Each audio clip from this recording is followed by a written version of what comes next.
உங்களுக்கு பார்க்குறதுக்கு நார்மலாக ஒரு பக்கெட் துணி மாதிரி தான் இருக்கிற மாதிரி தெரியும். வாங்க நம்ம மொட்டை மாடிக்கு போய் காயப்படுவோம். மாடிக்கு போவோங்க. ஒரு துணியை காயப்படுறோம் பாருங்க, எத்தனை துணி இருக்குதுன்னு. துவைச்சி முடிக்கிறதுக்குள்ளே போதும் ஆயிடுச்சு. சரியான டயர்டு. நம்மக்கிட்ட கிளிப்பு கிடையாது. இந்த மாதிரி முடிச்சு போட்டுருவேன்.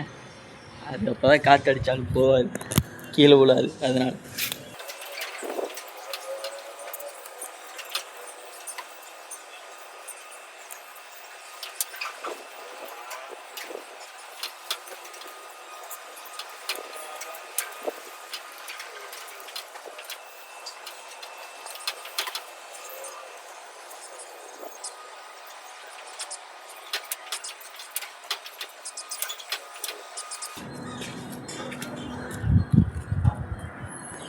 எவ்வளோ துணி இப்போ காட்டுற பாருங்கள். மொத்தமாக இருக்குது 1 2 3 4 5 6. அவ்வளோதாங்க, முடிஞ்சு. நெக்ஸ்ட் வீடியோவில் மீட் பண்ணலாம். பாய்.